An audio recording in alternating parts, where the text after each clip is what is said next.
We met each other, I think, in a reading group, right? Yeah, we met in a theory reading group in 2016. Yeah. And yeah, we became friends, and we were friends for many years before we worked together. We jammed a little bit when we first met, but yeah, I mean, our collaboration is really based in a long-standing friendship that then culminated in working together really for this piece. Yeah, I guess in 2020 is when we started. 2019, I think. 2019 is when we started. Yeah, kind of yeah, when we started working together. Yeah.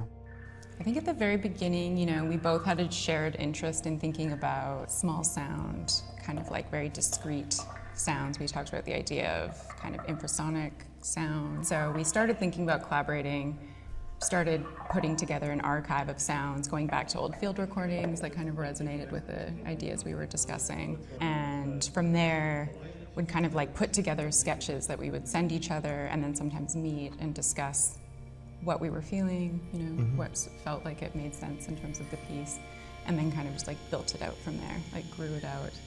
And then Stefan was really great at going in and kind of doing a lot of, he's really precise and doing like really micro editing and kind of building in at that point, I would say. But there was a constant kind of back and forth, I would say, of individual work, which then again, like Michelle said, like kind of started with kind of collecting and kind of intuitively drawing materials together, working on our own, and then coming together and then really intuitively piecing together the structure of the form of the work. My compositional proclivities are really towards kind of macro formal concerns, so I spend an enormous amount of time just thinking about how it is that the tapestry, in this case of like a half an hour work, kind of fits together, and how material relationships from different parts of the piece are kind of interrelating.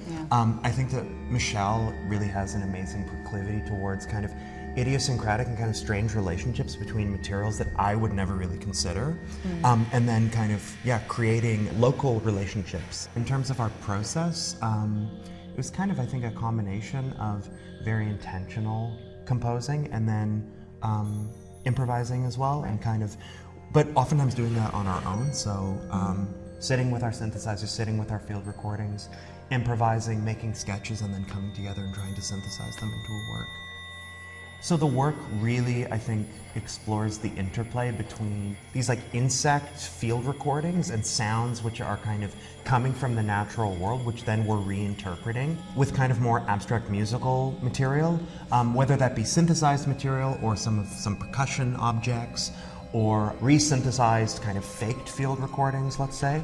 And I think that, this kind of relationship of kind of an abstracted version or an abstracted world of these original field recordings is really kind of one of the central concerns of the work, and what I think it does over the arc of the piece. Although both of us are like really interested in kind of a particular kind of conceptual framing of making music, I think that it was a really wonderful, I think, exercise, and also just kind of letting a lot of that fade away when we were just in the studio, and just kind of allowing the, I don't know, I guess like the musical, very intuitive energy kind of take over and inform that kind of that interplay between, let's say, like the synthesized and the real, or something like this.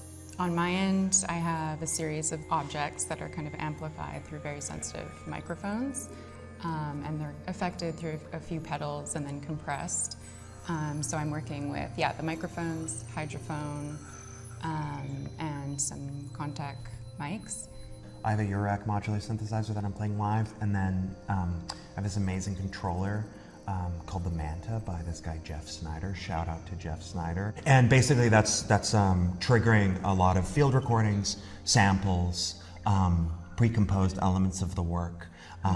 It's a really, really sensitive controller that has many capacitive touch sensors on them, so you can control velocity with extremely fine degree of kind of resolution, which I really like. So it's the first real electronic instrument that I've really felt like is as sensitive as an acoustic instrument. My background is really in performing classical guitar and lute, and this was really the first instrument that I kind of have gotten my hands on that really feels like an organic musical instrument. So yeah, it's very exciting. I love it.